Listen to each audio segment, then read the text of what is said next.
Bismillahirrahmanirrahim. Assalamualaikum warahmatullahi wabarakatuh.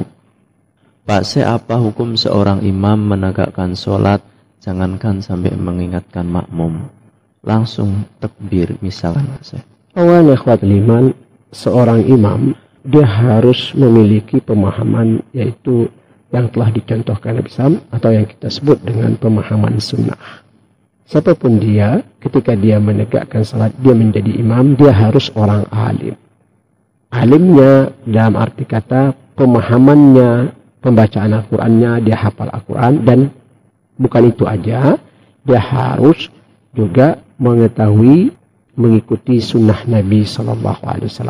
Karena dia seorang tokoh, dia akan mencontohkan yang baik. Laqad kana lakum fi Rasulillah uswatan aw qudwatan hasanah, kama qala Abdullah bin Mas'ud. Telah datang di sisi kita contoh yang sangat sulit teladan, apalagi di dalam ibadah, di dalam kehidupan kita sehari-hari. Hendaklah dia memberikan contoh yang baik. Jadi dia harus mengingatkan sebelum dia menegakkan salat itu, dia melihat ke belakang, merapikan shaf, ingatkan kepada makmum agar makmum bisa merapikan, merapatkan shaf itu, dan mudah-mudahan salat yang tegak itu diterima oleh Allah Subhanahu wa taala. Wallahu a'lam bishawab. Kemudian, Assalamualaikum warahmatullahi wabarakatuh. Pak Syekh, pertanyaan saya yaitu mohon penjelasan tentang cadar dan hijab. Ya, ikhwatul iman, awalan di dalam Islam sudah jelas masalah cadar dan hijab ini ya. Allah Subhanahu wa taala berfirman di dalam surat An-Nur tentang yaitu pakaian seorang muslimah.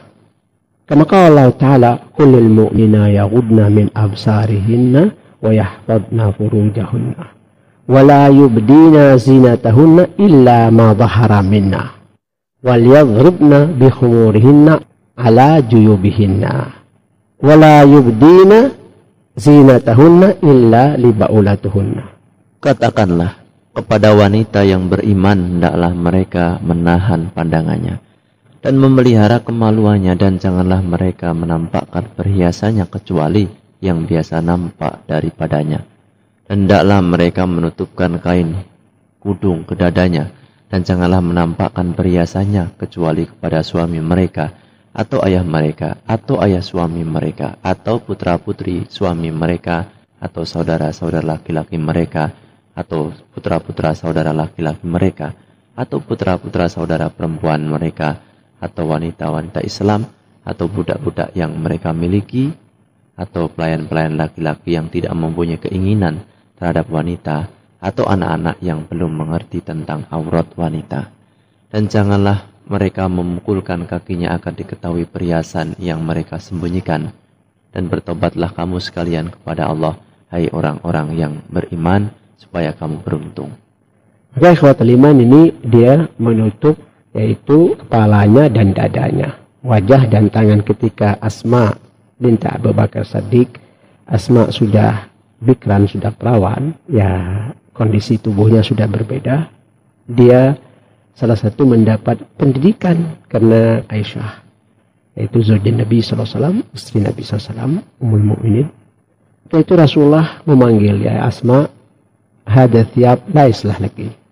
Pakaian ini tidak cocok lagi buat kamu. Sekarang kamu sudah bikran, perawan. Ganti pakaian ini. Seorang wanita tidak dibenarkan menampilkan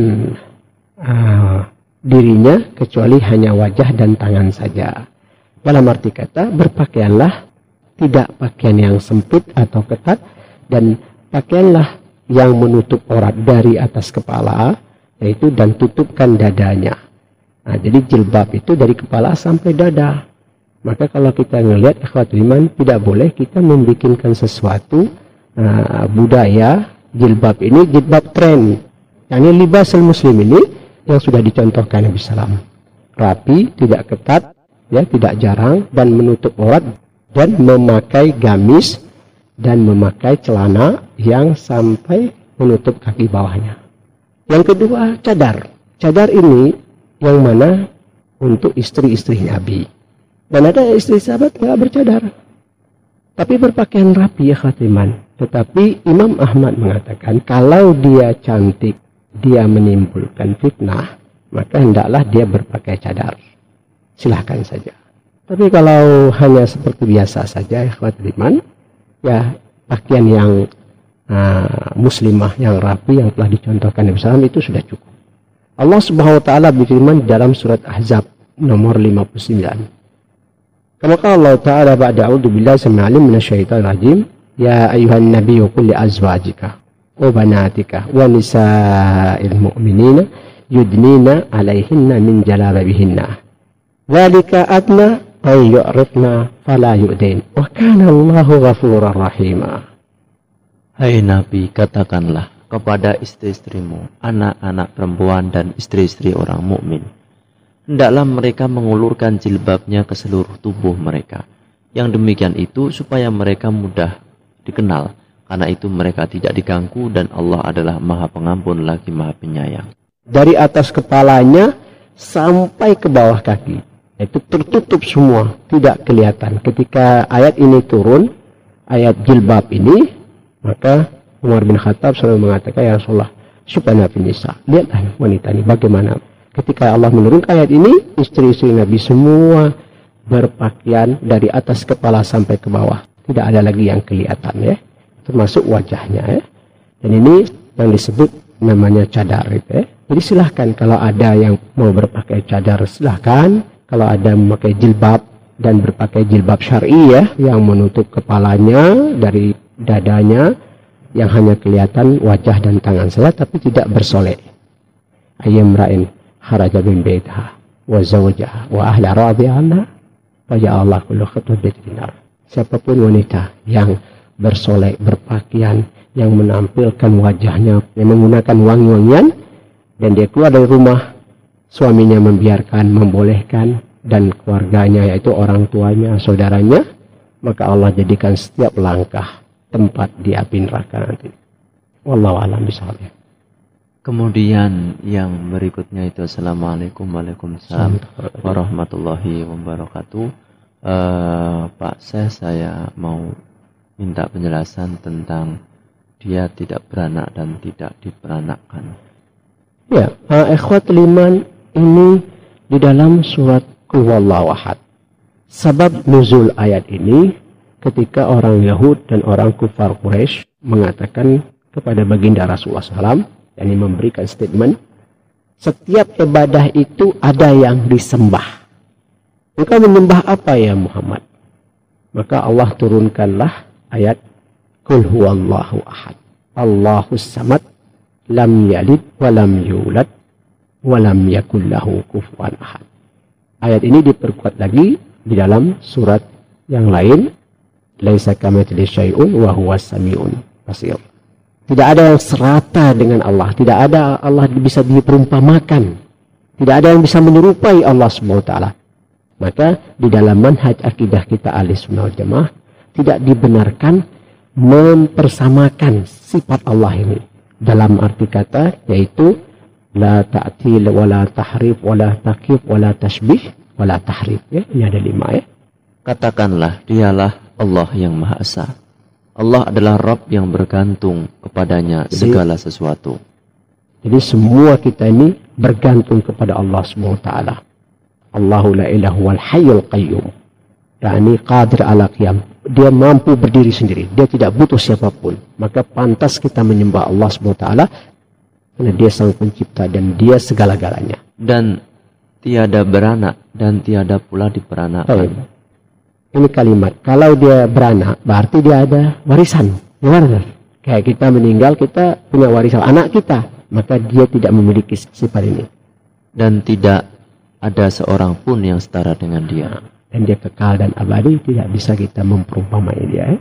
Ini salah satu firman Allah SWT di dalam Qul Huwallahu Ahad. Dan ini diberikan Allah SWT statement kepada kufar Quraisy dan Yahud dan Sarah, dan khususan untuk pemahaman umat Nabi SAW bahwa Allah SWT sudah jelas kebenarannya, ya. Dan ini ayat juga ayat muhkamat, laisa mutasyabihat, ya. Wallahu a'lam. Kemudian Assalamualaikum warahmatullahi wabarakatuh. Pak Syekh, bagaimana hukum bila menikah tidak dengan restu dari kedua orang tua. Ikhwatul iman, ukhtul mukminah, bagaimana kita menikah tidak direstukan kepada kedua orang tua?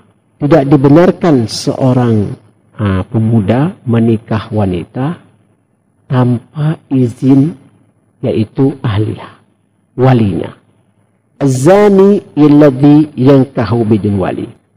Orang yang berzina itu yang nikah tidak dengan walinya. Dan hadza nikah, kata Siti Aisyah dalam hadis Nabi SAW, batil. Nikah ini termasuk nikah batil. Harus dengan izin walinya.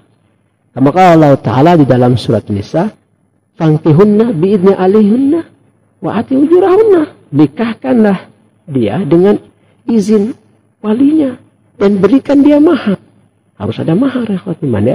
Dan ini tidak akan bisa terjadi di negeri kita, karena hukum di negeri kita di dalam pemimpin yang sah, Kementerian Agama, tidak akan mau menikah seseorang kalau dia tidak direstui oleh walinya.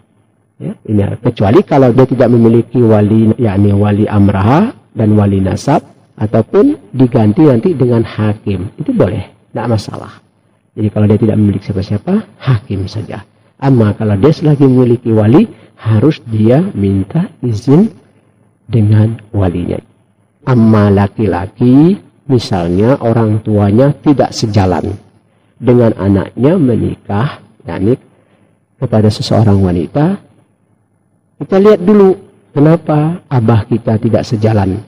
Karena orang tua kita dan ibu bapak kita ini lebih mengetahui masalah kehidupan kita ini dan memilih terutama untuk anaknya yang istri yang terbaik buat calon anaknya, terutama dalam agama Islam. Berhak untuk orang tuanya melarang.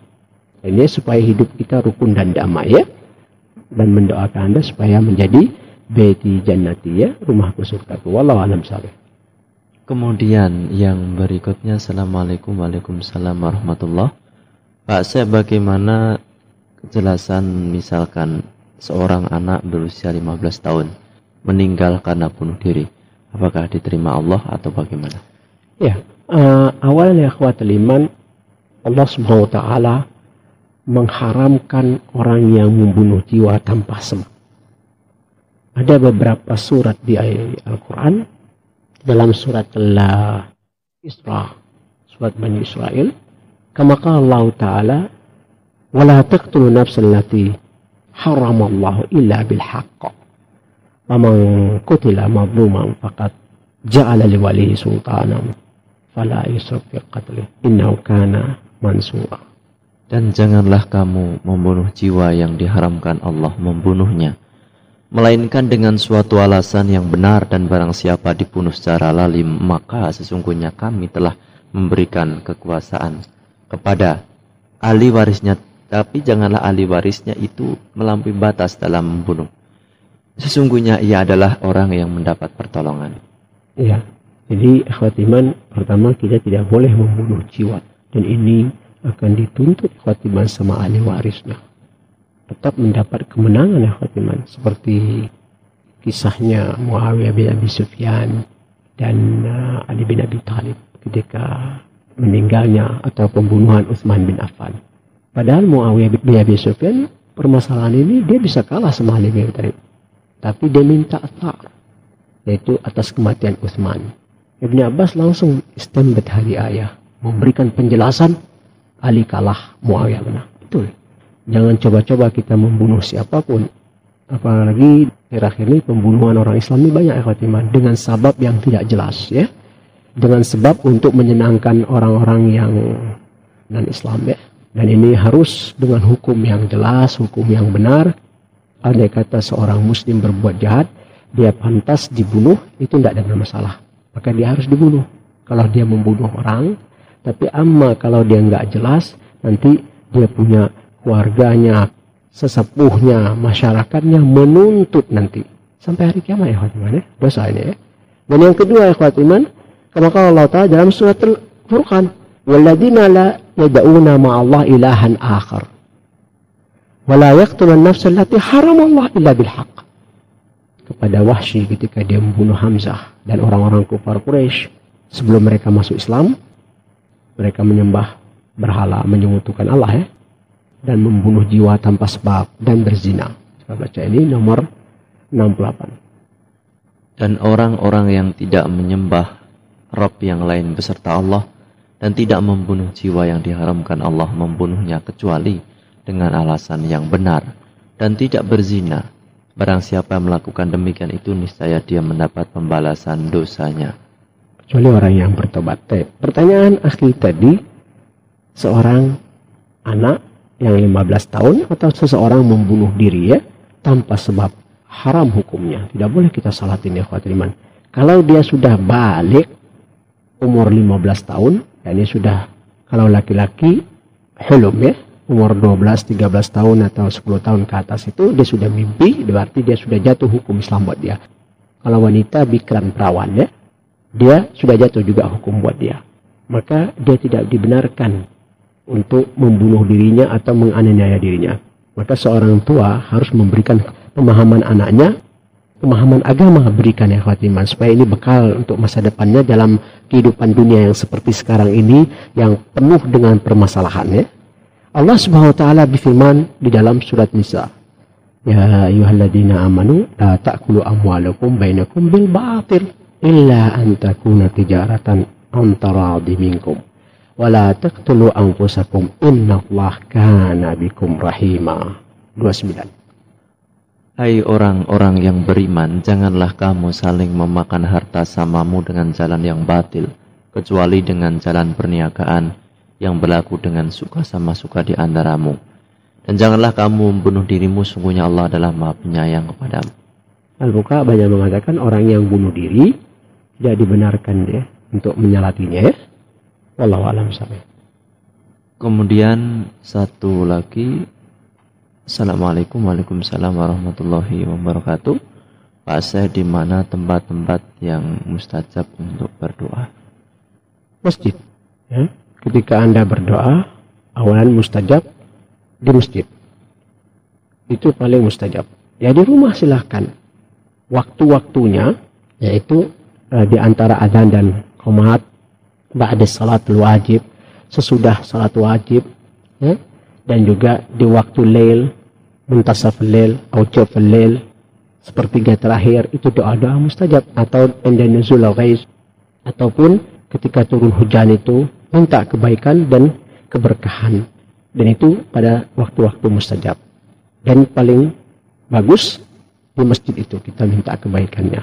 Amma kita minta doa di kuburan, ini bisa berbahaya iman. Al-Fuqaha sudah menjelaskan masalah ini. Satu, bisa dia haram hukumnya, dan bisa dia menyekutukan Allah Subhanahu wa taala, syirik. Yang pertama, dia pergi ke kuburan itu, dia katakan disinilah tempat yang mustajab doa yang diterima Allah SWT. Sedangkan Allah SWT memberikan pemahaman kepada baginda Islam, tempat yang mustajab itu di masjid, tempat kita ibadah. Amma dikuburin untuk tadzkiratul maut, mengingatkan kematian, hanya mendoakan mayit aja ya khatiman. Nah di sini haram hukumnya.